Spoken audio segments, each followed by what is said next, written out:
yesterday, the special report about human rights indicated that the Iranian regime had terrorist activities and also put pressure on Iran international journalists, my colleagues. So in one occasion, they had to move their office from London to Washington, D.C. So do you have any comment on that? Because this is a serious attack on journalists who are working in the United States and also in the UK. Yeah. And they are my colleagues, and they are concerned about it. So first, let me just say I'm not going to comment on any particular report or any particular anecdote laid out in the human rights report, but it should be no surprise to anybody that Iran continues to be one of the largest exporters of terrorism and has been so since 1979. Simultaneously, it is also a regime that has showed blatant disregard to a free and open press and media environment. And you have seen over the course of the past 3 years alone a serious crackdown within Iran on civil society, on media organizations, on human rights. We will continue to take steps to hold the Iranian regime accountable for its human rights violations, for other malign activities, and we'll continue to do that. And one follow-up. I'm going to work the room. Go ahead.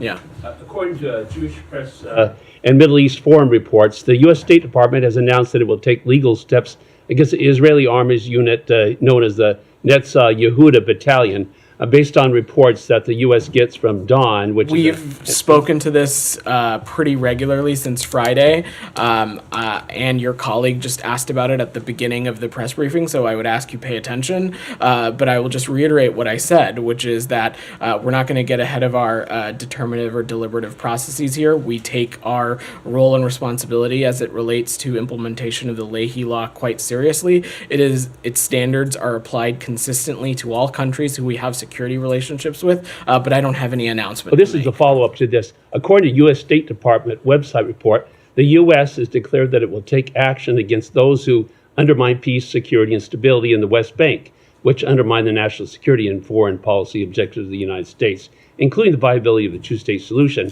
So does that mean that the U.S. will take action against Arabs who raise millions to support any Arab who murders a Jew, or take action against the Palestinian Authority for the pay for slave, or the pay salary for life to any Arab who murders a Jew, and finally take action against the Palestinian Ministry of Education, whose new curriculum indoctrinates Palestinian Arabs to destroy Israel? So I see you're trying to connect a couple different threads there.